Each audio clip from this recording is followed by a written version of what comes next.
नमस्ते दोस्तों, मैं सविता सिंह अनुविदा चैनल में आप सभी का स्वागत करती हूँ। आज का हमारा विषय है अव्यय। अव्यय जो है विकारी और अविकारी, ऐसे दो रूप होते हैं। अव्यय जो है एक विकारी अविकारी शब्द है, जैसे अ का अर्थ है नहीं, और व्यय यानी जिसका व्यय नहीं किया जा सकता, यानी कि जो कि जिसका विकार नहीं किया जा सकता, अविकारी, तो इसे हम क्या कहते हैं? अव्यय।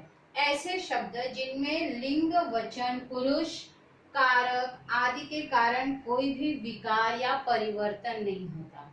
अर्थात अव्यय ऐसे शब्द होते हैं जिनमें कि हम लिंग, वचन, पुरुष, कारक आदि के कारण को किसी भी तरह का परिवर्तन नहीं कर सकते। एक एग्जाम्पल देकर के मैं उसको क्लियर करूंगी। जैसे मैं धीरे धीरे गया। अब इस वाक्य में ये धीरे धीरे जो है अव्यय है।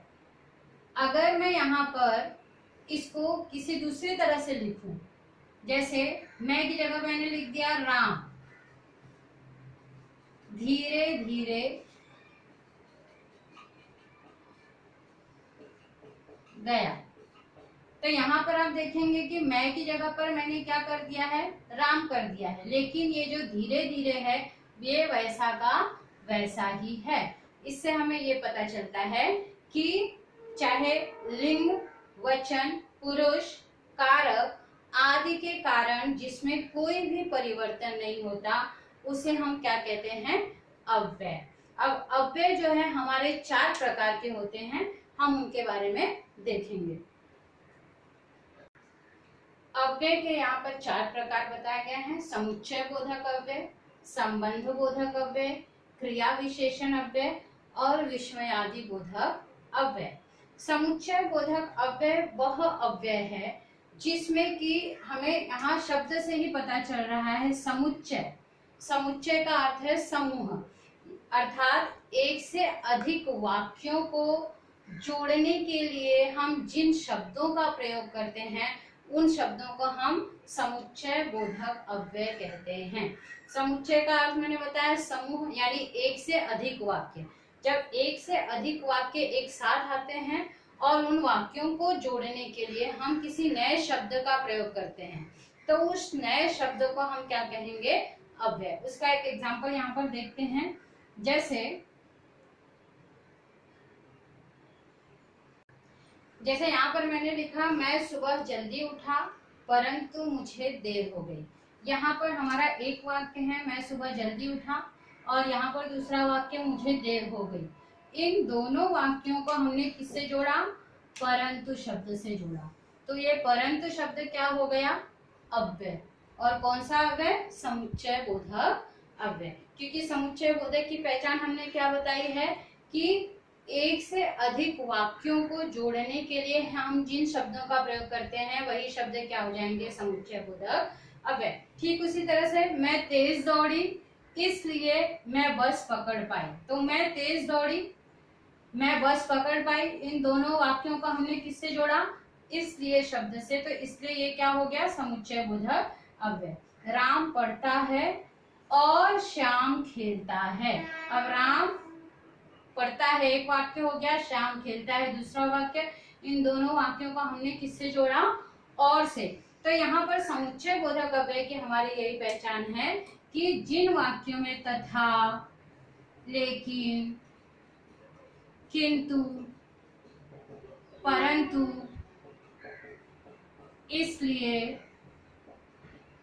इस तरह के शब्द जो कि एक से अधिक वाक्यों को जोड़ने के काम आते हैं, ऐसे शब्दों को हम क्या कहते हैं? समुच्चय बोधक अव्यय कहते हैं।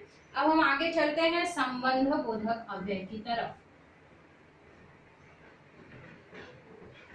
संबंध बोधक अव्यय में वे शब्द आते हैं जो कि एक वाक्य का दूसरे वाक्य के साथ संबंध बताने का काम करते हैं। जैसे यहाँ पर मैंने लिखा साथ, इधर, उधर, ऊपर, नीचे, इस तरह के जो शब्द हैं ये सब संबंध बोधक अव्यय में आते हैं। परंतु एक सिंपल सा अगर हम याद रखें, यदि संज्ञा या सर्वनाम के तुरंत बाद हम का, के, की, संज्ञा या सर्वनाम के तुरंत बाद का, के, की लगा हुआ है तो वहां पर क्या हो जाता है, संबंध बोधक अव्यय हो जाता है। इसको हम पहचान सकते हैं आराम से। जैसे मैंने यहाँ पर एक वाक्य लिखा, जैसे शिक्षिका मेज के पास खड़ी है।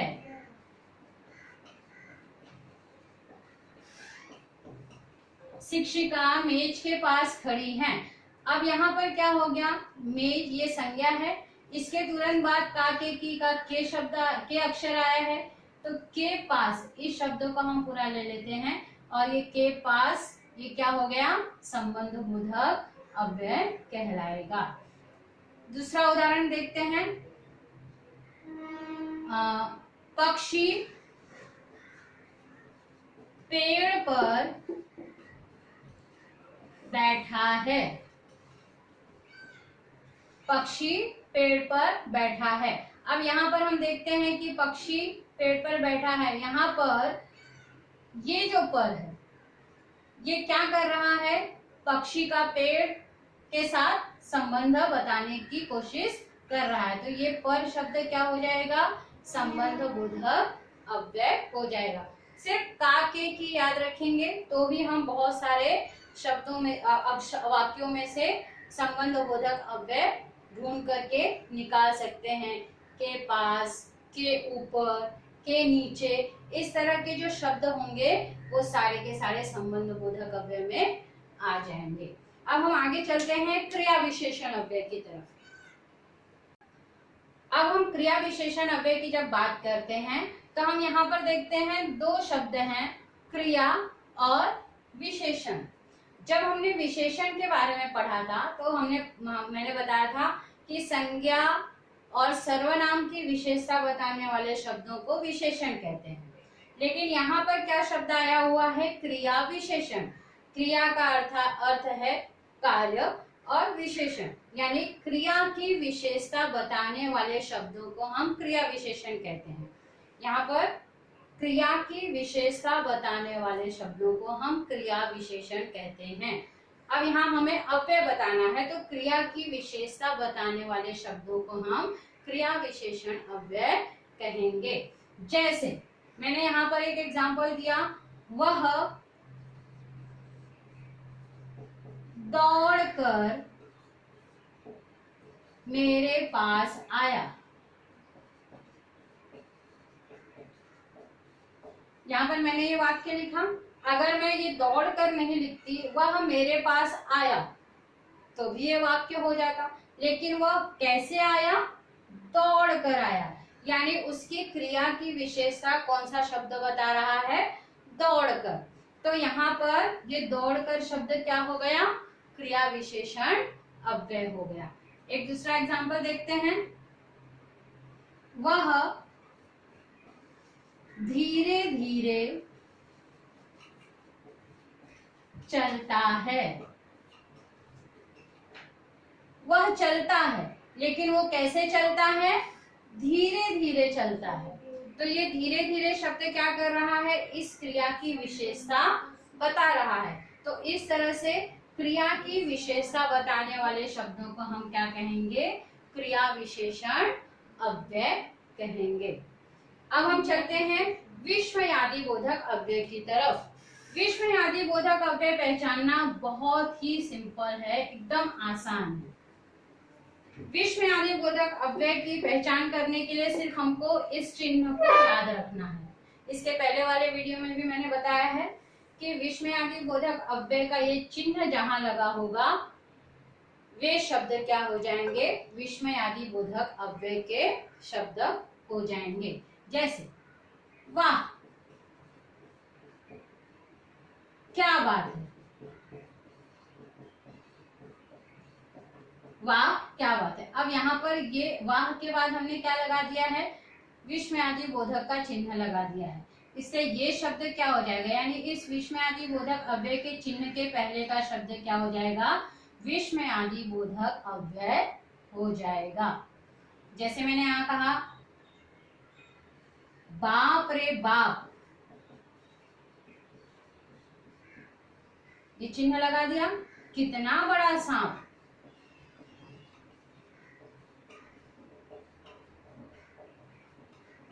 बाप रे बाप कितना बड़ा सांप, इस विस्मयादि बोधक अव्यय के पहले का बाप रे बाप ये क्या हो जाएगा, विस्मयादि बोधक अव्यय हो जाएगा।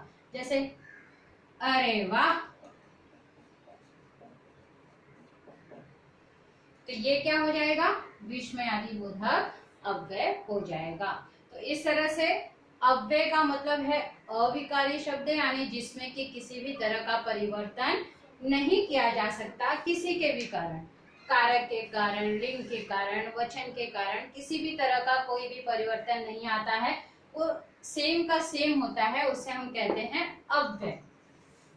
समुच्चय बोधक अव्यय की पहचान मैंने बताई, तथा, लेकिन, किंतु,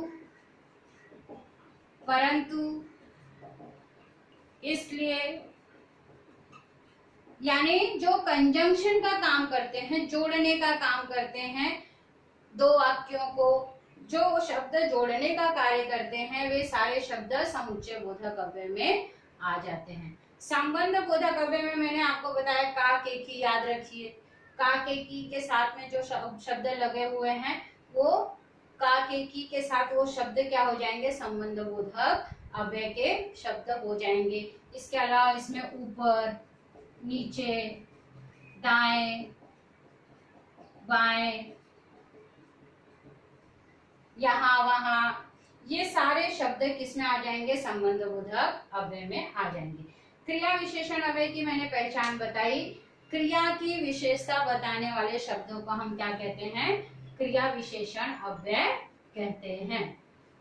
इसके बाद हम विस्मयादि बोधक अव्यय की जब बात करते हैं, तो इसमें मैंने बताया सिर्फ आपको ये चिन्ह याद रखना है। इस चिन्ह को आप याद रखेंगे तो आराम से विस्मयादि बोधक अव्यय पहचान सकते हैं। सबसे इजी है विस्मयादि बोधक अव्यय पहचानना। एग्जाम में आपको इस तरह से क्वेश्चन आते हैं कि निम्नलिखित वाक्यों में से अव्यय पहचान कर उसके भेद लिखिए। तो जैसे मैंने यहाँ पर एक वाक्य लिख दिया, वह रोता हुआ आया। वह रोता हुआ आया, वह आया, लेकिन कैसे आया, रोता हुआ आया। तो यहाँ पर अगर मुझे इसमें पहचानना है तो मैं यहाँ पर ऐसे लिखूंगी कि अव्यय रोता हुआ, और भेद में लिख दूंगी कौन सा है अव्यय, क्रिया विशेषण।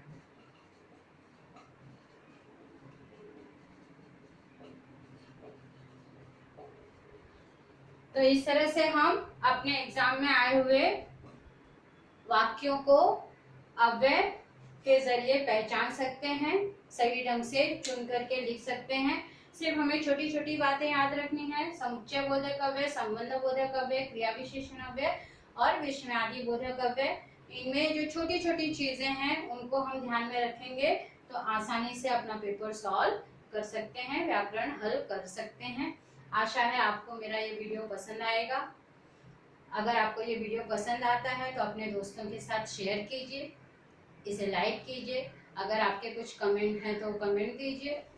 इसी के साथ साथ इसको सब्सक्राइब भी कीजिए।